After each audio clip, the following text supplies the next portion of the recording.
Mirëmbrëma dhe mirë se po takohemi në këto 60 minuta. Konstituimi i Kuvendit dhe zgjedhja në Nenad Rashishit si nënkryetari i komunitetit serb do të jetë tema që do ta diskutojmë pas pak në studio me profesorin universitar Bujar Dugollin.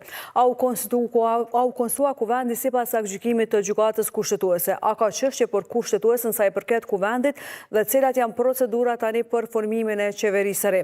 Apo shohim nga dishmëritë partive për shkuar përsëri në zgjedhje sesa për të formuar qeverinë e dal nga zgjedhjet e nënshkurtit? Të gjitha këto i diskutojmë në këtë intervistë, por si zakonisht në fillim ju sjellim lajmet kryesore të ditës.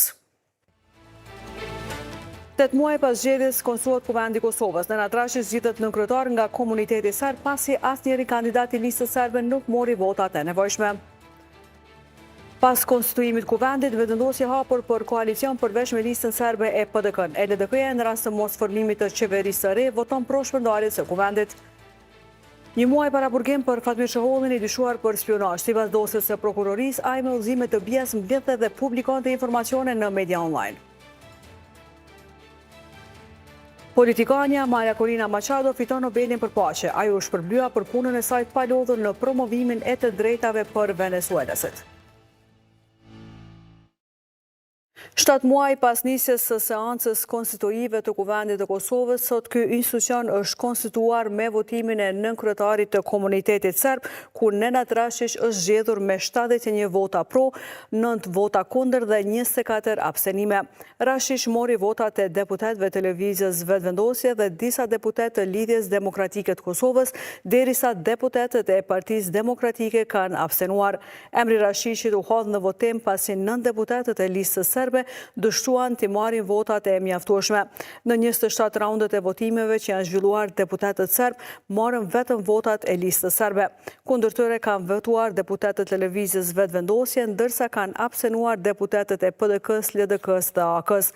E me konstituimin e Kuvendit është hapur rruga edhe për formimin e qeverisë së re, 8 muaj pas mbajtjes së zgjedhjeve të nënshkurtit.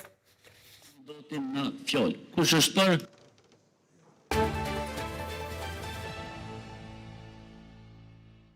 Ndonse kandidatët e tyre nuk morën votat e nevojshme për nënkryetar, lista serbe ka paralajmëruar sërish ankesë.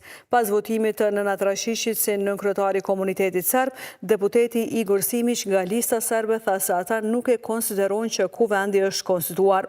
Sot nuk ka përfunduar konstituimi i seancës së Kuvendit dhe mos lejoni t'ju gënjejnë, ka theksuar Simić. Sipas tij, me zgjedhjen e Rashishit nënkryetar u shkel kushtetuta dhe vendimi kushtetueses në lidhje me ankesën që ata kishin bërë.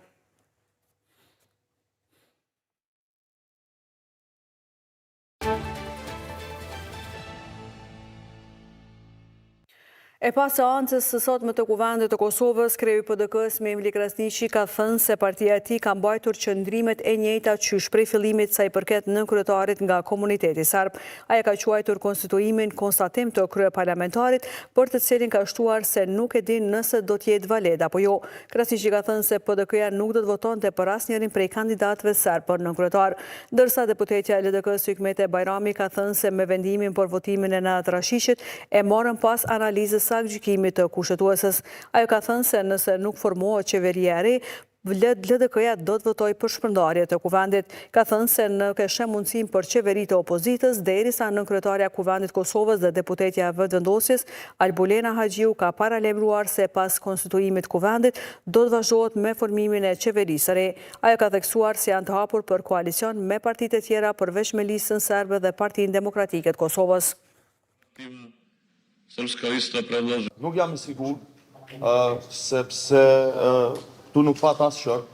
Unë mendoj që ka pasur hapësin tjetër për konsiderim të konstituimit legal apo kushtetues, sepse e pash që kryetari i Kuvendit munduhet që ma shumë të konsultuoj me ata që japin instruksione se sa që ta bëjnë një var interpretimi kompetent për sa i përket konstituimit apo jo.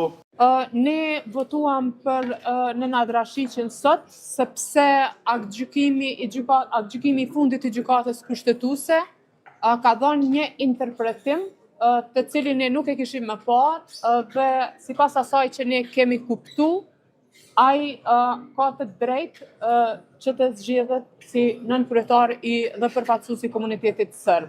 Ne si lëvizje vetëvendosje do të fillojmë me procedurat për dërgimin e emrit pra të mandatarit tonë.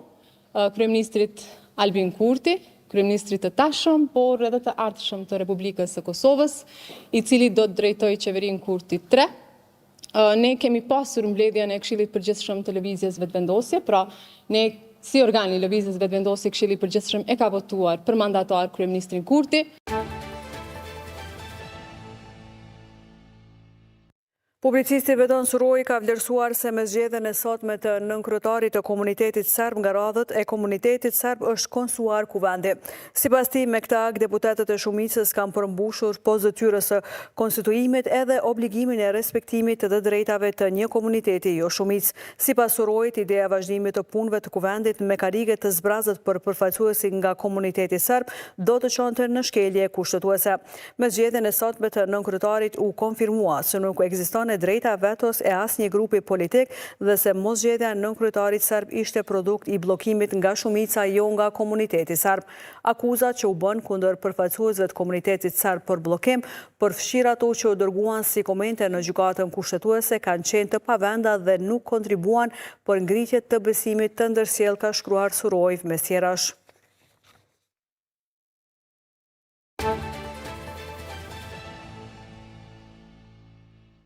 Albert Krasniqi nga organizata Demokracia Plus ka thënë se procedura për votimin e kandidatëve të propozuar nga shumica e deputetëve serb do të luajë të riniste deri në përfundimin e afatit për konstituim.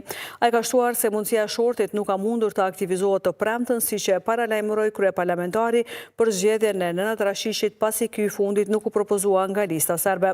Kur përfundojnë 3 raunde votimi për të gjithë kandidatët e propozuar nga shumica e deputetëve të komunitetit serb, procedura rinis për ditët e mbetura brenda afatit ditor për konstituimin e kuvendit. Në këtë rast, shumica e deputetëve të komunitetit serb nuk e kanë refuzuar të drejtën për të propozuar kandidatin, prandaj mekanizmi shortit nuk ka mundur të aktivizohet. Ajo që ka ndodhur sot në praktikë është se kandidati për nënkryetar nuk është propozuar nga shumica e deputetëve të komunitetit serb, siç parashihet, por nga deputetët e shumicës, ka shkruar Krasniqi në Facebook.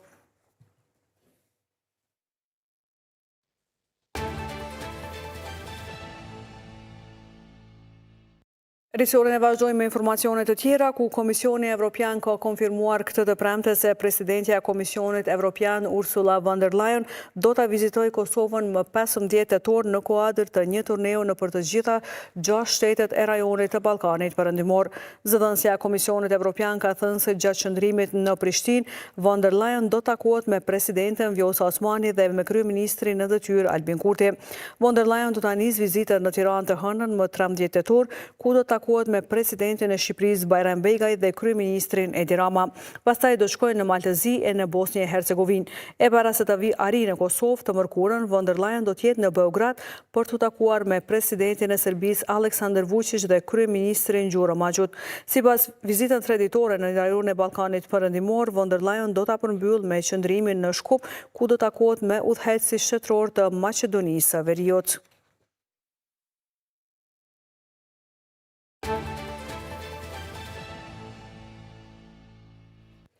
Fatmir Sheholli, arrestuar një ditë më parë në ndyshimin për spionazh, ka dalë sot para gjykatës themelore në Prishtinë, ku po shkërtohet ku është shkërtuar në orët e pasdites kërkesa prokurorisë speciale për caktimin e masës së paraburgimit. Sipas kërkesës së prokurorisë, Fatmir Sheholli ofronte shërbimit inteligjent të Serbisë BIA informata për pronat kinse të uzurpuara të serbëve të Kosovës, si dhe për gjendjen dhe funksionimin e institucioneve të Kosovës. Në arsëtimin që ka siguruar koha, thuhet se ai ia jepte këto informata zyrtarit të lartë BIA-s Bojan Dimish përmes komunikimeve dhe mesazheve telefonike. Tutje sipas dosjes së prokurorisë me informata që Sheholli ia ka përcjell BIA-s, është synuar rënd siguria dhe rendi juridik në Kosovë.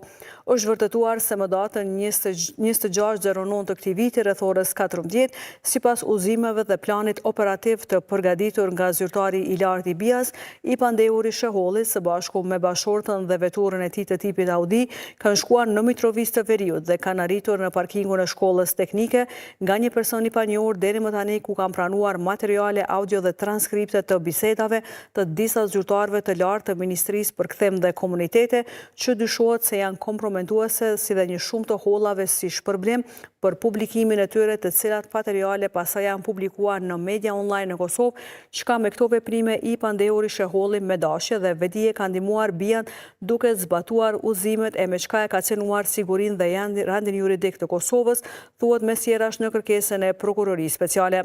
Krahas dyshimeve për spionazh, një dokument i AKI-s tregon se sheholli është i përfshirë edhe në keqpërdorim të buxhetit. E sa i përket kërkesës së prokurorisë, sot në orët e pasdites është caktuar masa e paraburgimit nga gjykata themelore.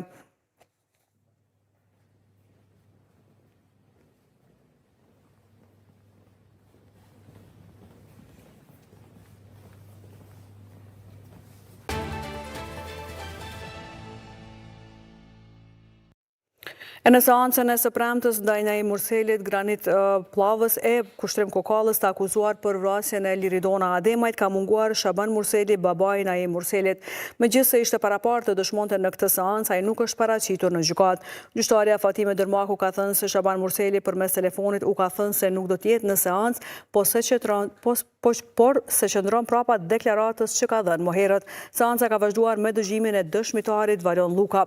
Ky i fundit ka qenë personi i parë që i akuzuari për vrasjen e bashortës së tij Liridona Ademajt, Naim Murseli e ka kontaktuar në natën kritike.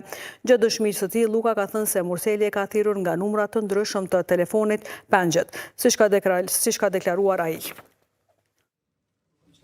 Sepse gjyqtare përveç pjesës kafeles është edhe një pjesë market vetëm lokale.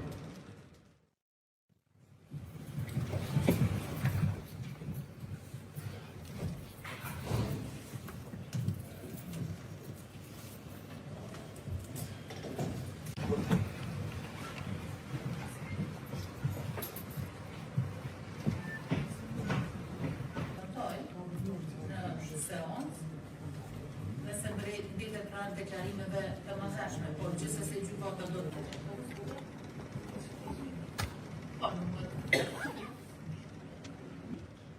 Ju më keni taku edhe disa herë me fëmijët e mi, nuk më qenë sepse gjyqtare përveç pjesës kafeles është edhe një pjesë market vetëm lokale.